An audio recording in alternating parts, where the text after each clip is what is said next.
HTML and CSS‌ని use చేసి ఈ టైప్‌లో పాపప్ మోడల్‌ని ఎలా క్రియేట్ చేయాలో చూద్దాము.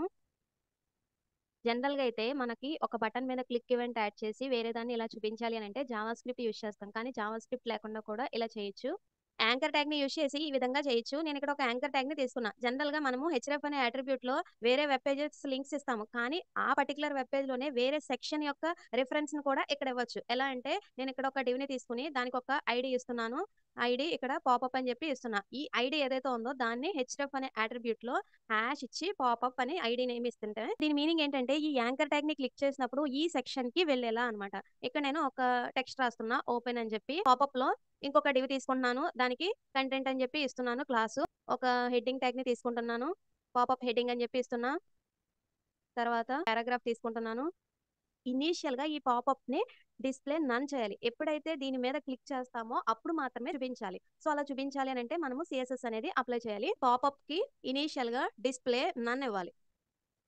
యాంకర్ ట్యాగ్‌ని ఎప్పుడైతే క్లిక్ చేస్తామో అప్పుడు మాత్రమే మనకి ఈ పాపప్ అనేది కనిపించాలి. ఆ క్లిక్ చేసినప్పుడు ఇక్కడ టార్గెట్ అనే సూడో క్లాస్‌ని యూజ్ చేసి చేయొచ్చు. యాంకర్ ట్యాగ్ మీద క్లిక్ చేస్తున్నాము అనంటే ఇక్కడ ఈ పాపప్ టార్గెట్‌లో ఉన్నట్టనమాట. టార్గెట్ అనే స్టేట్‌లో ఉన్నప్పుడు మనము డిస్‌ప్లే బ్లాక్ అని ఇస్తే అప్పుడు మనకి ఆ పాపప్ అనేది కనిపిస్తుంది. సో, ఇప్పుడు మనకి ఇనీషియల్‌గా కనిపించట్లే. దీని మీద క్లిక్ చేసినప్పుడే మనకి అది కనిపిస్తుంది. ఇక్కడ మనము సీఎస్ఎస్ అప్లై చేసి ఒక బాక్స్ లాగా పెట్టుకోవాలనమాట. మళ్ళీ దీన్ని మనం క్లోజ్ చేసేయాలి. అంటే మనం ఏం చేయాలనంటే ఈ పాపప్ కంటెంట్ లాగా మనం ఏదైతే రాస్తున్నామో దాంట్లో ఇంకొక యాంకర్ ట్యాగ్ తీసుకొని అక్కడ హెచ్‌రెఫ్ హాష్ అని ఇస్తే మనకది క్లోజ్ అయిపోతుంది. ఇక్కడ నేను టెక్స్ట్ కూడా క్లోజ్ అని చెప్పి పెడుతున్నా. అక్కడ మనం ఐకాన్ కూడా పెట్టుకోవచ్చు. ఓపెన్ మీద క్లిక్ చేస్తున్నా. నేను క్లోజ్ మీద క్లిక్ చేస్తే మళ్ళీ అది క్లోజ్ అయిపోతుంది. ఇప్పుడు మనము సీఎస్ఎస్ అనేది అప్లై చేద్దాము. ఇక్కడ నేను పొజిషన్ ఫిక్స్డ్ అని ఇస్తున్నాను. పాపప్‌కి పొజిషన్‌ని ఫిక్స్ చేస్తున్నాము.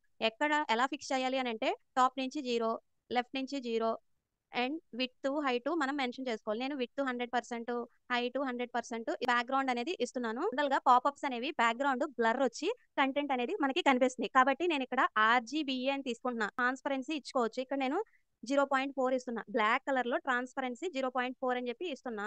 ఇప్పుడు మనము దీని మీద క్లిక్ చేస్తే మనకి ఈ విధంగా కనిపిస్తుందన్నమాట. పాపప్ లోపల కంటెంట్ అనేది సెంటర్‌లోకి రావడం కోసం ఇక్కడ display flex, justify content center, align items center అని చెప్పి ఇస్తున్నాను. నెక్స్ట్ ఈ పాపప్ లోపల కంటెంట్ కూడా సమ్ సీఎస్ఎస్ అనేది అప్లై చేస్తున్నాను. క్లాస్ నేమ్ కంటెంట్ అని ఇచ్చాను కదా! దానికి బ్యాక్‌గ్రౌండ్ కలర్ వైట్ ఇస్తున్నాను. విడ్త్ అనేది 80% ఇస్తున్నాను.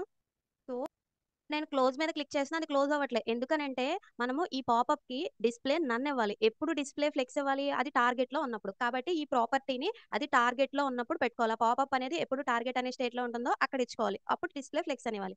సో, ఇప్పుడు మనం ఓపెన్ చేసినప్పుడు మాత్రమే అది కనిపిస్తుంది. మళ్ళీ క్లోజ్ చేస్తే అది క్లోజ్ అయిపోతుంది. అండ్ కావాలి అని అనుకుంటే ఈ కంటెంట్‌కి some padding, some border radius ఇలా ఇచ్చుకోవచ్చు. అండ్ ఇక్కడ ఈ క్లోజ్‌కి ఐకాన్ కూడా ఇచ్చుకోవచ్చు. ఎంటిటీ నేమ్స్‌లో కొన్ని రెగ్యులర్‌గా యూజ్ చేస్తూ ఉంటాయి. యాంపర్సండ్ టైమ్స్ అని ఇస్తే అక్కడ మనకి క్లోజ్ ఐకాన్ అనేది ఈ విధంగా కనిపిస్తుంది. దానికి కావాలంటే అండర్‌లైన్ తీసేసుకోవచ్చు. యాంకర్ ట్యాగ్‌లో టెక్స్ట్ డెకరేషన్ నన్ అని చెప్పి ఇచ్చుకుంటే